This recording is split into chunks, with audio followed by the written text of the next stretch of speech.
कर्म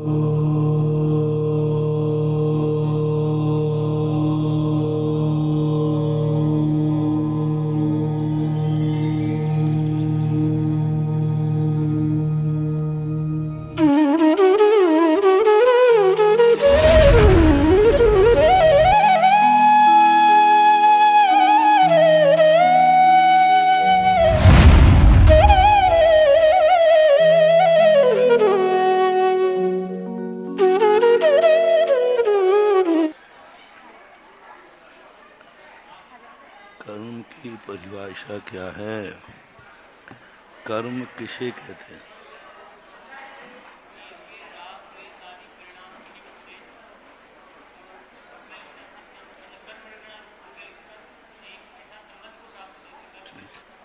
राग द्वेषादि परिणामों से उद्गल कर्म परिणामों का कर्म रूप परिणत हो जाना, संबंध हो जाना कर्म कहलाता है।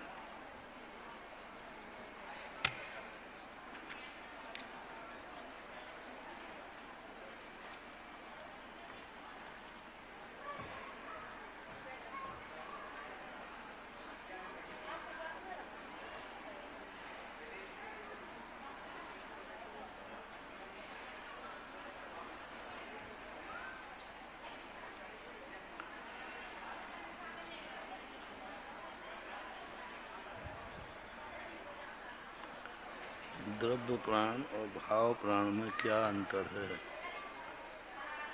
बोलो, यहाँ से बोलो।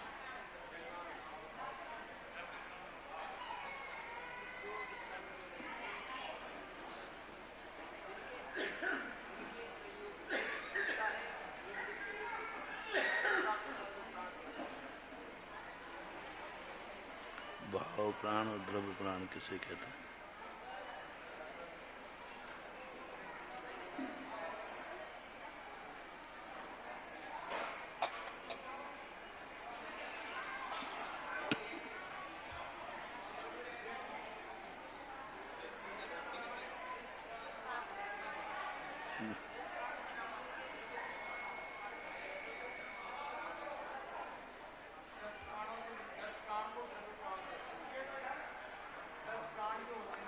भाव प्राण और द्रव्य प्राण को किसी क्या कहते हैं? अंतर बताओ।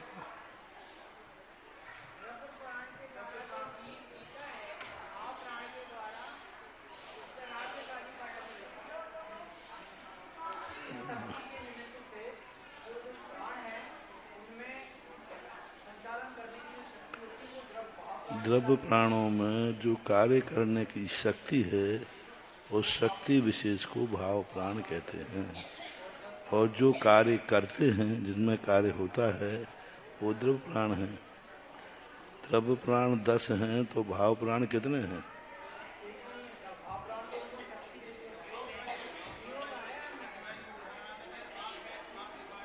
तो भाव प्राण जब 10 हैं उतने ही हैं। नहीं, भाव प्राण 10 हैं तो द्रव्य प्राण 10 हैं। उपयोगी जैसे योग बनता है ना, योग कितने हैं? 3। बाकी है तो एक ही उपयोग, लेकिन वो 3 में जाता है तो 3 प्रकार का, 10 में जाता है 10 प्रकार का। जिस समय उपयोग आंखों में है उस समय आत्मा ज्ञान आंखों का अनुभव करेगा कि कान का?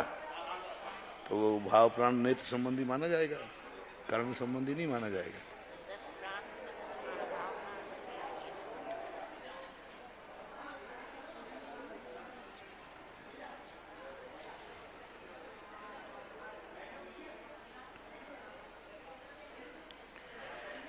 एक इंद्रिय के अपनी पर्याप्तियां चल रही थी, तो कहाँ तक हो गया था?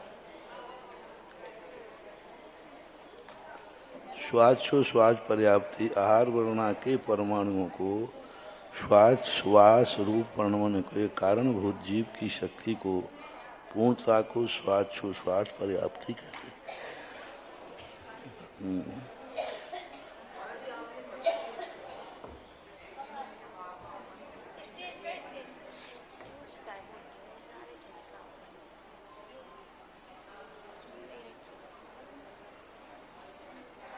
क्या?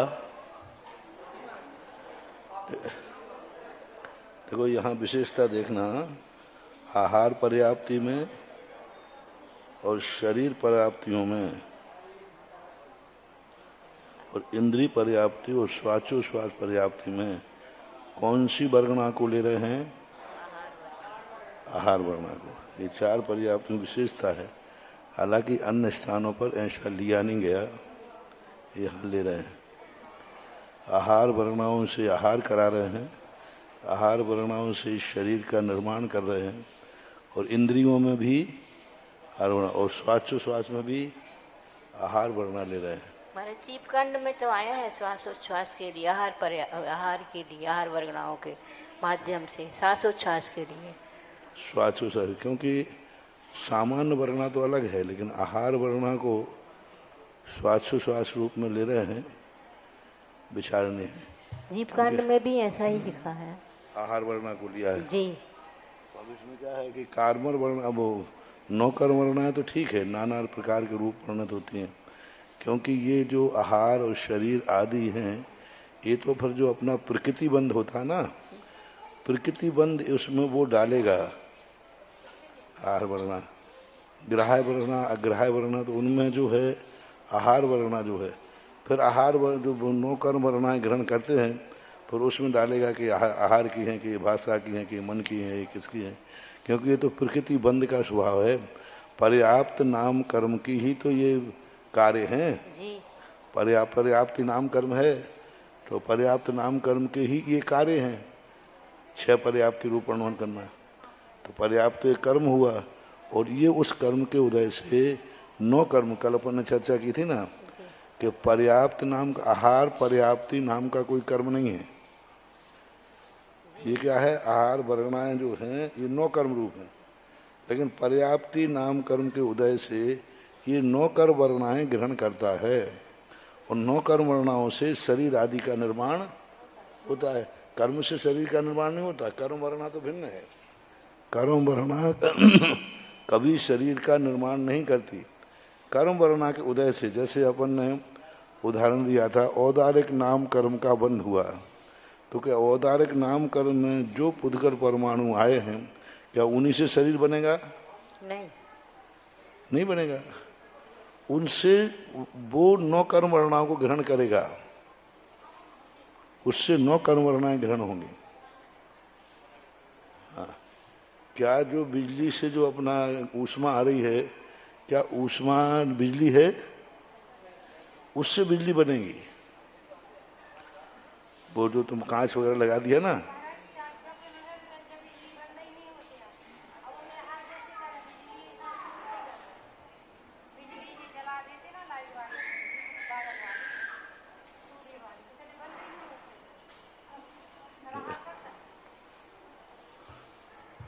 नहीं, अपन आहार बंद चालू का जितना ज्यादा दोष नहीं है, वो तो आरंभ में अपने यहाँ 2 दोष बनते हैं, एक आरंभ का और एक सावध का। आरंभ सावध अलग चीज है और आरंभ अलग चीज है। तो सावध का दोष भी लगता है, क्योंकि जब ये लाइट जलेगी तो इसमें छोटे छोटे जीव आना शुरू हो जाते हैं, और वो जीव आने पे अपनी अंजलि पे गिरेंगे। अब उसको अपन को ये देखना चाहिए कि अपने बिल्कुल पास में है या दूर है। फिर मान लो इतना बड़ा हॉल है और दूर लाइट जल रही है, तो हमारे उस पर उजला ही नहीं आ रहा है, बिल्कुल यहीं लगा हुआ है, अपन आहार कर रहे और यहीं कहीं लगा है और सीधा उजला पड़ रहा है। तो अब उसमें क्या होगा, थोड़ी देर बाद सम्मूर्छन जीवों का आना शुरू हो जाएगा, और अपनी अंजलि में क्या है? आहार है। तो वो आहार की गंध से सब जीव भोजन में आके गिरते हैं, आहार की गंध से। तो सावध का दोष है, आरंभ का दोष अलग है। जो उसने चालू और आरंभ किया वो आरंभ नाम का दोष है, और वो कहलाएगा सावध। जैसे सूखी लकड़ी है, सूखी लकड़ी को अपन तोड़ रहे हैं, तो कौन सा दोष आ रहा है? आरंभ। आरंभ, इसमें सावध नहीं है, कोई जीव नहीं मर रहा है। हाँ, जीव तो मर ही नहीं रहा, जीव तो है ही नहीं उसमें, लेकिन सावध का दोष, आरंभ का दोष आएगा। और सावध यानी जीवों को दुख पहुंचाना, जीवों करना, इससे आरंभ अलग चीज है और सावध आरंभ में साबद्ध हो ये कोई नियम नहीं है, फिर भी वो आरंभ तो है ही। ऐसा महाराज जी मिश्र वर्गणाएं भी होती हैं। मिश्र वर्गणाएं होती हैं, ग्राह मतलब उनका अलग ही रहता है मिश्र का क्या? हाँ, मिश्र वर्णा है, ग्राह वर्णा, अग्राह वर्णा है, शून्य वर्णा, 14 प्रकार की वर्णा है। 23 प्रकार की वर्गणाएं होती हैं। मूल 14 प्रकार की मानते हैं, पर भेद करते जाओ। मूल में तो 5 ही देते हैं। हाँ, बाकी 23 प्रकार की सब प्रकार उन वर्णाओं में ये वर्णाएं हैं तो पुद्गल परमाणु है तो पक्का है। अब इनमें इतने परमाणु हैं तो ये बन जाएगी, ये परमाणु है तो ये बन जाएगी। जैसे अपनी मिट्टी है तो मिट्टी है, इस क्वालिटी की है तो घड़े बनेगा, इस क्वालिटी से तो खप्पड़ बनेगा। मिट्टी तो मिट्टी है। ये तो मिश्र नाम ही उनका रहता है कि मिलावट के कारण उसको मिश्र कहते हैं। मिश्र वर्णा कहलाते हैं। ग्राह्य और अग्राह्य वर्णा है दोनों। ग्राह्य वर्णा क्या थी? जो ग्रहण करने योग्य थी, और जो अभी ग्रहण करने योग्य नहीं थी वो वर्णाएं निरंतर उसमें मिलती रहती हैं। जैसे हमने एक उदाहरण दिया था ना, अपन ने मिट्टी का गारा बनाया और उसी समय यहाँ धूल उड़ रही कि नहीं, अब वो धूल भी उस लौंधे में आ गई कि नहीं, तो वो अग्राह्य वर्णा थी। वो तुमने ग्रहण की थी क्या? लेकिन जब तुम वहां से यहां तक लाए तो कितने परमाणु आ गए उसमें, अब वो मिश्र वर्णा हो गई।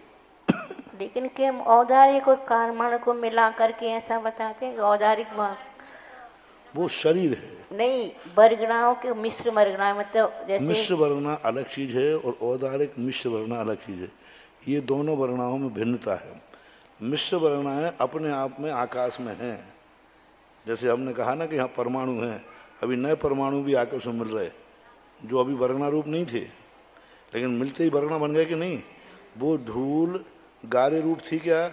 नहीं थी। लेकिन अपने गारे में मिल गई तो गारा बन गई, वो गारा बन गया।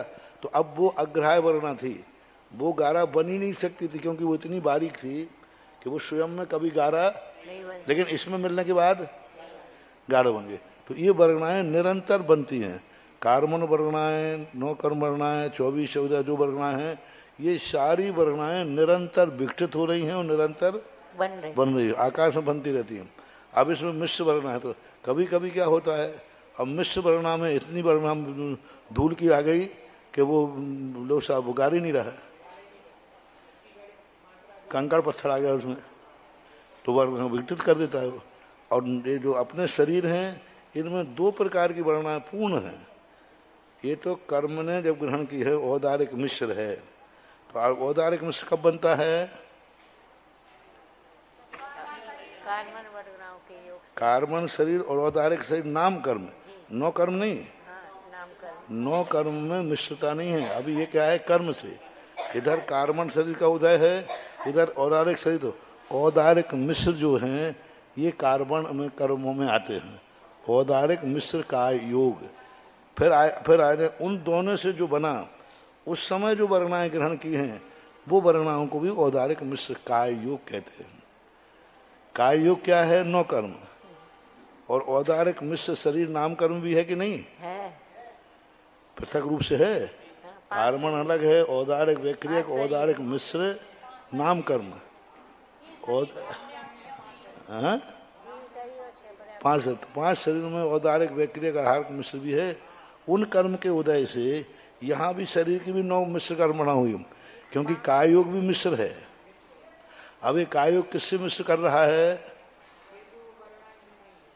काय योग मिश्र करना है। लेकिन महाराज जी शरीर तो 5 ही होते हैं ना, मिश्र कहाँ होते हैं?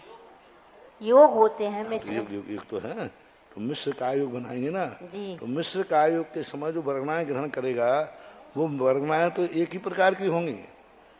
जैसे कार्बन कायुग विग्रह गति से जीव आया और यहाँ औदारिक में आया, तो पहले जो अपर्याप्त दशा में क्या है वो मिश्र कायोग है।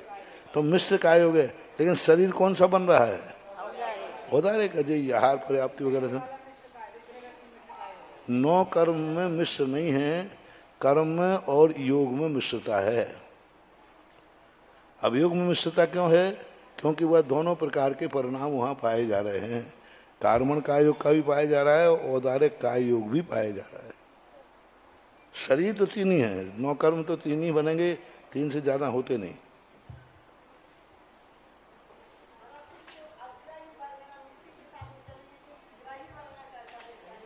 अग्राह्य ग्राह्य हो जाती है, ग्राह्य अग्राह्य हो जाती है। हम बरगना, जैसे हम लोग वहां से बरगना उठाई थी, उसी समय से कुछ मिट्टी के कण छूट गए, हवा में उड़ गए, तो वो अग्राह्य बन गए परमाणु। अपने कर्म हैं, अभी अपन ने ग्रहण किए, दूसरे समय में एक परमाणु निकला अकेला, तो परमाणु अवरगना हो गया कि नहीं?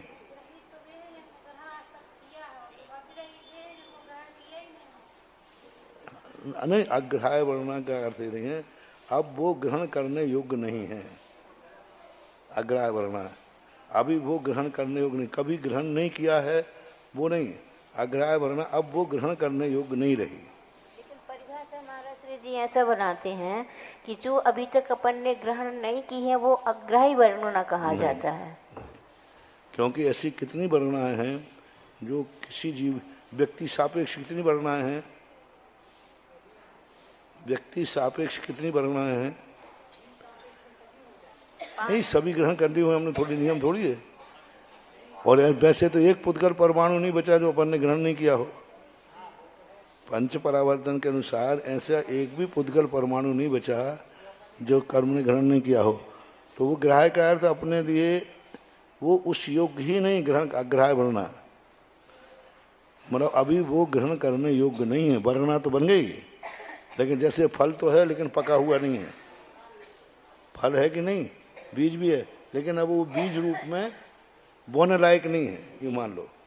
लेकिन बीज तो है, फल भी है, लेकिन अभी वो बोने लायक नहीं, अंकुर नहीं आएगा उसमें। ऐसी वर्णनाएं होती हैं। तो ये धवला पुस्तक 14 के अंदर पूरी वर्णनाओं का वर्णन है। तो उनमें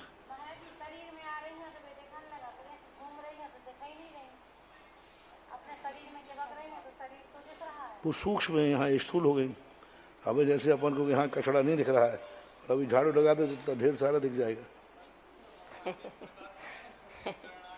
नहीं, अभी यहाँ धूल नहीं दिख रही, थोड़ी झाड़ू लगा दो तो कचड़ा दिख जाएगा। तो अब वो एक एक वर्णना है यहाँ इकट्ठी स्थूल है। अब जैसे पृथ्वी का आय है, जीव है, अंगुल के असंख्यात भाग की अवगाहना है, तो अंगुल के असंख्यात भाग अपन आंखों से नहीं दिखेगा, लेकिन जब वो असंख्यात जीव मिल जाते हैं तो अपन को दिख रहा है पत्थर। अभी असंख्यात जीव है मिलकर के तो दिख रहा है, एक होता तो नहीं दिखता। रेत का वो भी जीव है, असंख्यात जीव है।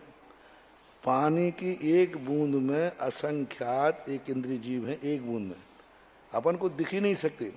जल काय का एक जीव का अपन शरीर नहीं देख सकते अपनी आंखों से। असंख्यात जीव, सुई के नोक के बराबर भी पानी की बूंद है, तो असंख्या एक इंद्रिय तभी अपनी आंखों का विषय बनेगा।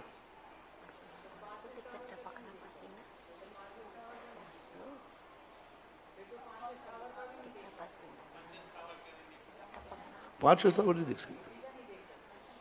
जब जीवों का संग्रह हो,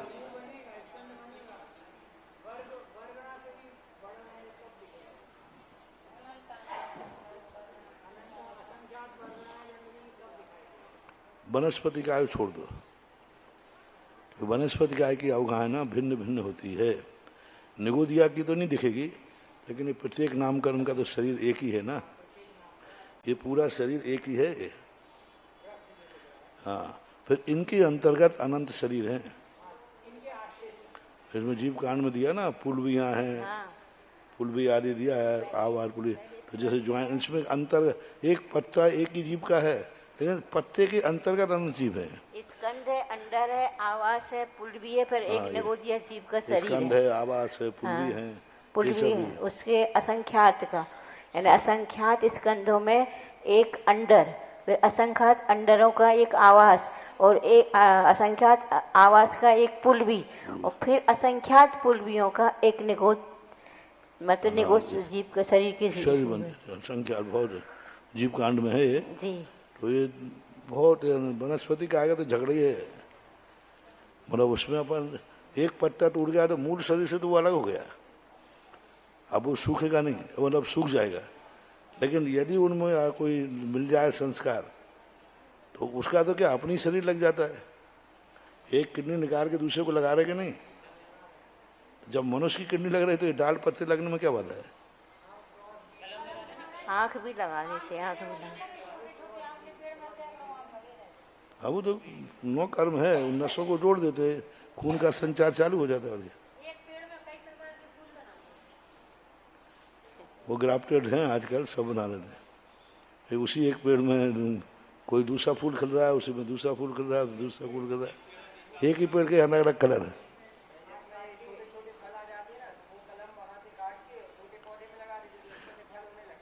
विज्ञान आविष्कार करता रहता।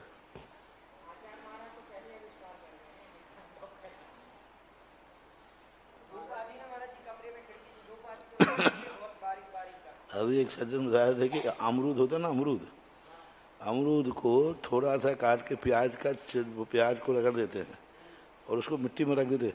उस अमरूद में से इतना बड़ा पेड़, इतने गमले में इतने अमरूद लग गए जैसे 50-100 अमरूद लग गए, बिना बीज के। मात अमरूद, सीधा अमरूद। उसमें कोई केमिकल डाल देते हैं। वो केमिकल बना उसके नहीं है। आलू और अमरूद में अंतर है।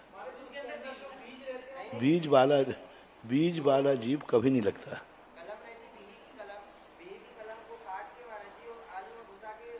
तो वो आलू में कर दी ना, किया तो सही। पर वो बीज वाला जीव जो है बीज से ही होगा, अमरूद से नहीं होगा। तो वो उसी बीज से डेवलप होगा। अब उन्होंने क्या किया कहते हो, तो आजकल तो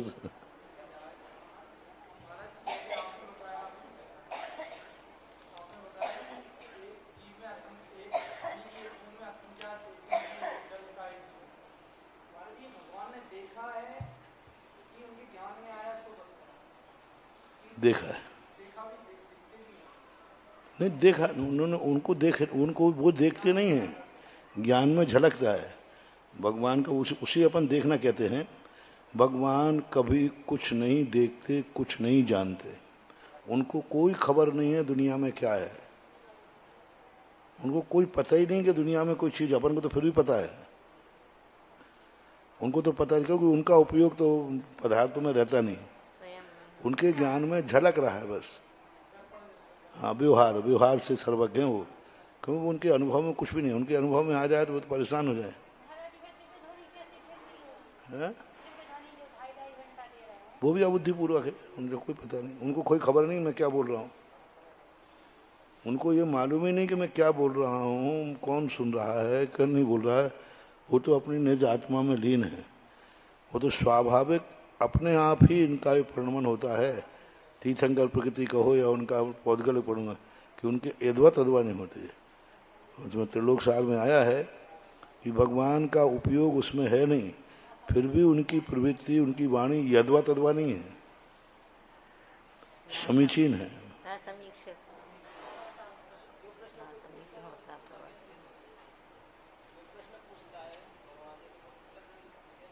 वो नेचुरल रूप से, जैसे आपका अभी आजकल मोबाइल में बोलते फलाने का नंबर, तो कहाँ से वो निकाल देता है।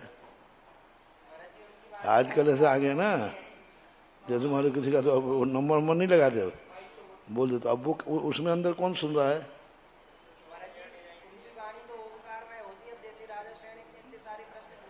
तो उस ओंकार में ही सारे शब्द छुपे हुए हैं।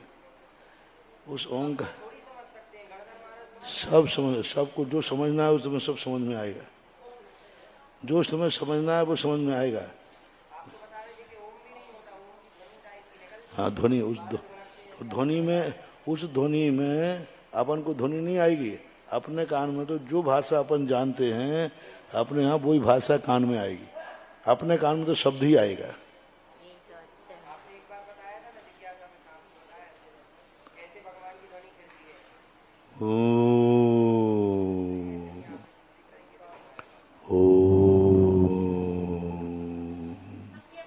मेघ गर्जना, मेघ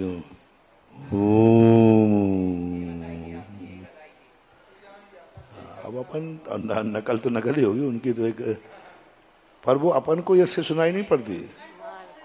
मेघ गर्जना उनकी ध्वनि है, पर अपन को मेघ गर्जना नहीं है कि वहां एकदम साउंड गूंज रहा हो। अपन को तो कान में शब्द ही आएगा।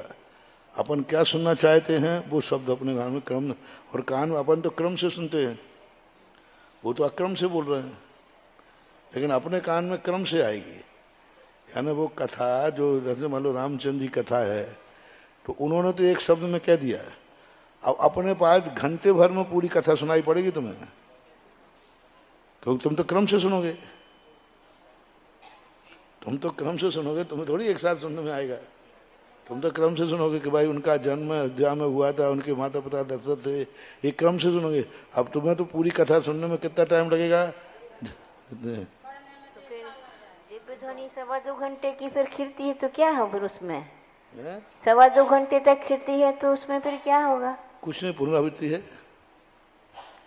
भगवान के बस काल की अपेक्षा कह लो, पहले निकला था है, फिर निकलेगा थी।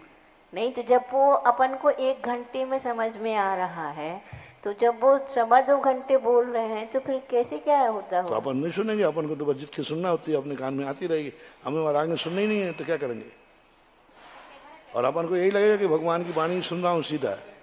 अपन को ये नहीं लगेगा कि अब भगवान तो एक बार बोल चुके, अपन को तो यही लगेगा कि अभी भगवान बोल रहे हैं, अभी बोल रहे हैं, क्योंकि वो तो एक से ही बोलते हैं, वो तो एक से ही बोलते, बस वो ओंकार ध्वनि है जो वो निकलती रहती बस।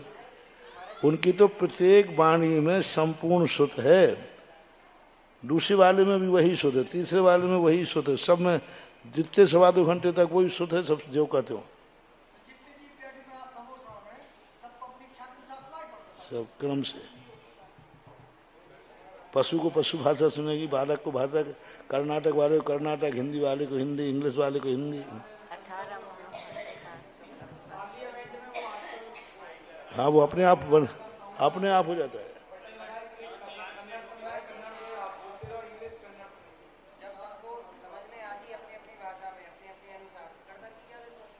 गणधर एक प्रमाण के, तुमको शब्द का अर्थ कुछ लगा लो तो गणधर परमेश्वरी प्रमाणक है, क्योंकि उन्होंने कह दिया था अजय रष्टव्य, उन्होंने कह दिया अजय रष्टव्य हो, तुमने निकाल लिया बकरा। तो गणधर प्रमाण है कि भाई क्या प्रसंग था वहां। गणधर परमेष्ठी कोई तुम्हें समझाते करते कुछ नहीं है, ठीक है, वो तो प्रमाण रूप है बस। जैसे भगवान तो देखते सुनते कुछ भी नहीं है, इतनी दूर बैठे, अपन इतनी यहाँ बैठे, वो इतनी दूर ऊपर बैठे ऊंचे, तो जैसे राजा शयन ने प्रश्न किए तो भगवान ने कैसे सुने फिर?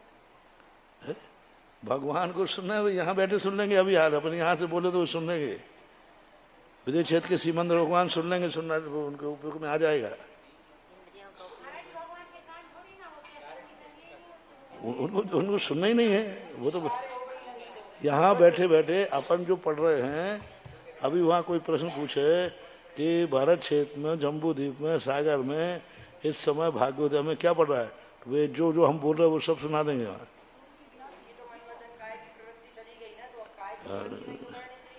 वो सब काय की वृत्ति भरी चली गई, लेकिन वो जो वर्गणाएं हैं उन वर्गणाओं में सब यहाँ से वहां तक चल रहा है। सब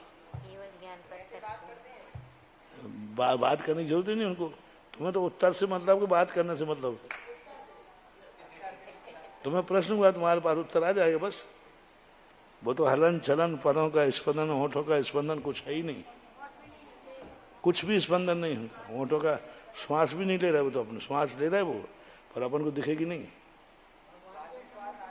वो नहीं, अपन को नहीं दिखेगी। जैसे अपना दिख रहा है ना, अपन श्वास ले रहे हैं, नाड़ी फड़क,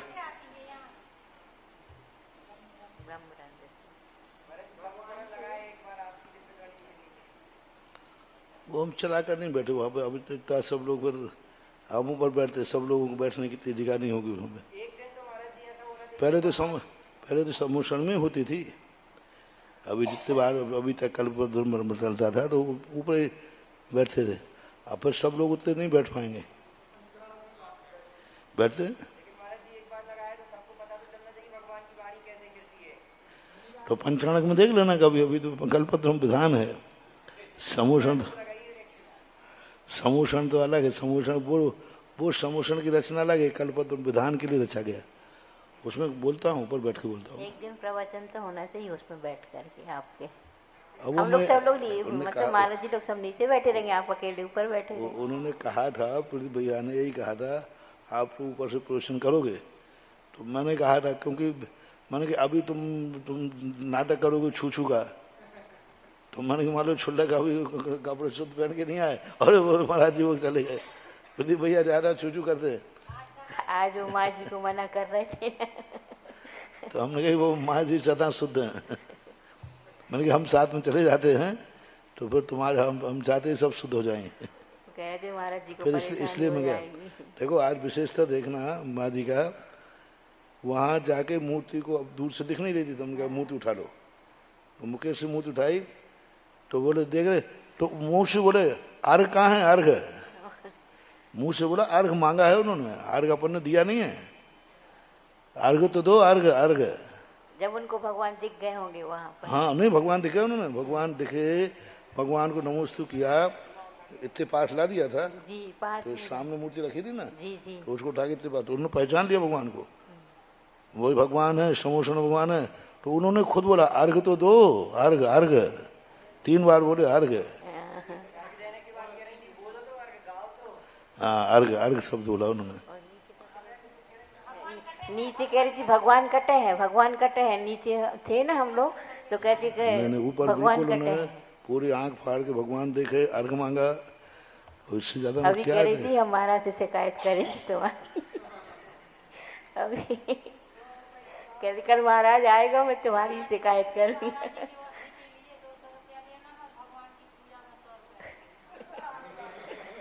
हैं?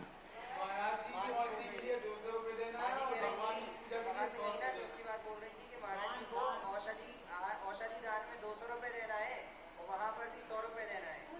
पूजा में द्रव्य चढ़ाई ना उन्होंने। द्रव्य चढ़ाए नहीं, उनको पूरा समोसा पूरा समझ गए वो। ले नहीं सकती महाराज जी किसी ये का समोसा में दान। विधान चल रहा है, उन्होंने कहा हाँ विधान चल रहा है।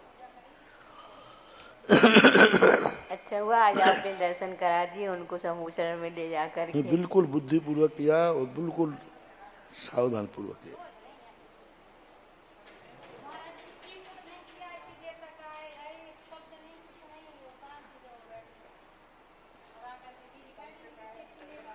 तो फिर हमने इसलिए मना कर दिया, हमने कहा भाई तुम कोई छुआछूत करोगे फिर सब लोग चुल्ला के नीचे बैठेंगे, हम अकेले ऊपर बैठेंगे। तो फिर हमने खुद मना कर दिया था कि नहीं नीचे ही सबका लगा लो। बैठने को बैठते ही हैं, बैठे पंचनाग में तो बैठना ही पड़ता है। वो अलग है महाराज जी, ये अलग है। एक दिन का प्रवचन तो होना ही चाहिए।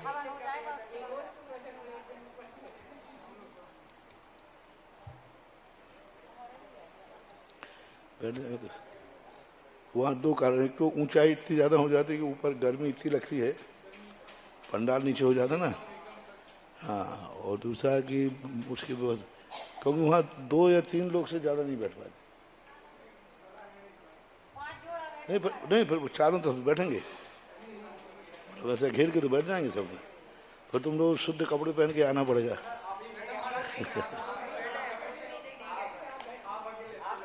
आप अकेले बैठ करके प्रवचन वहीं से कर रहे हैं। वो प्रदीप भैया छुल्ला जी कहते थे शुद्ध कपड़े पहना, शुद्ध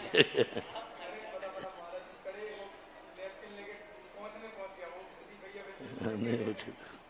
हमने कहा तुम प्लास्टिक के कपड़े बनवा लो, दिन भर का छू छू करना बेकार है। एक अलग से हथकरघा वालों से कहो कि लाइलॉन का ऐसा कपड़ा बना जो छुए नहीं। संसार को शुद्ध नहीं कर सकते, अपन लोग ऐसे शुद्ध हो जाओगे कोई हमें अशुद्ध नहीं कर पाए। आज बहुत अच्छा प्रवचन, आज कितना अच्छा कहा कि सब अशुद्ध हैं लेकिन अपन को शुद्ध होना कर ही नहीं सकते संसार को शुद्ध करना।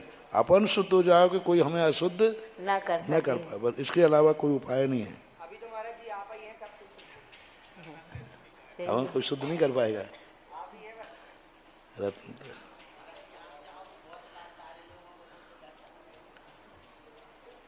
सम्यक दर्शन कोई ऐसी चीज नहीं है, अंदर सब कुछ घटित होता है, उस समय परिणामों की हूक ऐसी आती है कि वह सब इस संसार को इस रूप में देखता है, अनुभव में आता है उसको। फिर उसकी उपादान शक्ति जागती है मैं अशुद्धि में तो नहीं बैठूंगा, मैं अशुद्ध तो नहीं देखूंगा। तो फिर वो कहता है कि जब मैं अशुद्ध नहीं कर पाऊंगा, मैं ऐसी शक्ति जागृत करूंगा कि जहां मैं बैठ जाऊंगा वही शुद्ध हो जाएगा। हाँ, वो अपन घटा दे। बाकी अंतरंग में भी यही हो जाता है। अब शरीर है, अशुद्ध आत्मा बैठी है, अब उसको वो पवित्र कर लेगा, बस इतना तरह हो गया। अब भरा रहने तो सारा मलमूत्र भरा है तो भरा है, क्या फर्क होता। महाराज जी श्वेतांबर आमला में ऐसा आता, मालकोस राग में दिव्य ध्वनि खिलती है, तो क्या है ऐसे? मालकोस राग है, मतलब जो संगीत में जो रागें होती है ना, उन लोगों का कहना है, मालकोस राग में दिव्य ध्वनि। वो कहते हैं भगवान की वाणी पद रूप में होती है, पद रूप में। हाँ, तो वो पद रूप मानते हैं, श्लोक रूप में, तो वो राग में यानी उस रूप में संगीत में होती है। लेकिन ये बात बनती नहीं है, अपने यहाँ तो ऐसा कुछ आया नहीं। ये अपने धन नहीं है, उनके धन। उनके यहाँ वो राग है, मतलब जैसे रागें होती ना ये, जी संगीत ऐसे एक राग, पर वो कहते हैं पद रूप में ही भगवान बोलते हैं, गद्य रूप में नहीं बोलते।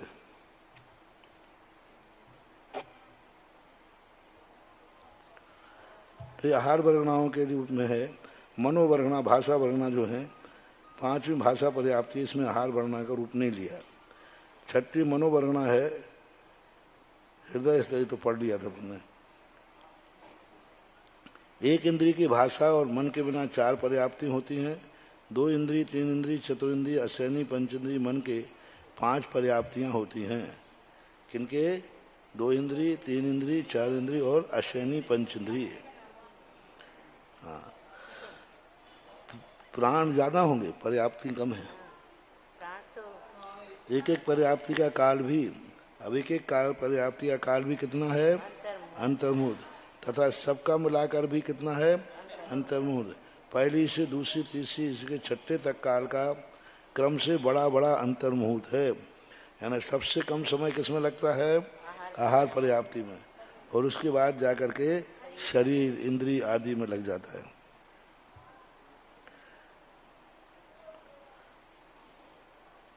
जब तक किसी जीव के शरीर की पर्याप्ति पूर्ण नहीं होती, किंतु नियम से पूर्ण होने वाली है, तब तक उस जीव को निर्वृत्तीय पर्याप्तक कहते हैं। अब ये निर्वृत्ति अपर्याप्तक, निर्वृत्ति पर्याप्तक का अर्थ क्या है? निर्वृत्ति अपर्याप्तक। निर्वृत्त तो है, लेकिन जिसकी एक भी पर्याप्ति पूर्ण नहीं होती, उसके श्वास में 18वें भाग में मरण हो जाता है, उसे लब्धि पर्याप्तक कहते हैं। अपर्याप्ति किसे कहते हैं? जिस कर्म के उदय से लब्धि पर्याप्तक अथवा निर्वृत्ति पर्याप्तक।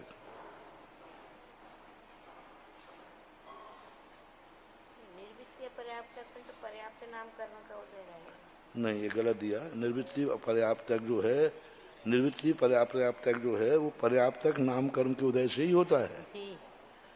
क्योंकि निर्वृत्ति पर्याप्तक नाम का कोई कर्म नहीं है, एक पर्याप्तक की बीच की दशा है। इसकी एक शरीर आहार पर्याप्ति पूर्ण हो गई है, शरीर पर्याप्ति पूर्ण कर ली है, शेष पर्याप्तियां पूर्ण नहीं हुई हैं, उसको निर्वृत्ति पर्याप्तक कहते हैं। अपर्याप्तक में निर्वृत्ति पर्याप्त में क्या अंतर है? उसकी एक भी पर्याप्ति पूर्ण नहीं होना, नियम से पूर्ण करना। हाँ, एक पर्याप्त नहीं, एक पर्याप्ति पूर्ण होना जरूरी है। एक पर्याप्ति पूर्ण कर ली है सभी, उसको क्या बोलेंगे? ऐसा ऐसे कौन से कर्म का उदय है उसका? पर्याप्त नाम का। पर्याप्त नाम का। क्योंकि निर्वृत्ति पर्याप्तक नाम कर्म कोई चीज नहीं, पर जो इन्होंने दिया है ठीक नहीं दिया, क्योंकि ऊपर हेडिंग में दे रहे हैं नाम कर्म। हाँ, उसको अपर्याप्त दशा कह सकते हैं। अपर्याप्त दशा अलग है और अपर्याप्त नाम कर्म अलग है। ये थोड़ा सा सुधार महाराज लोगों ने सुधारा, फिर भी ठीक नहीं सुधारा।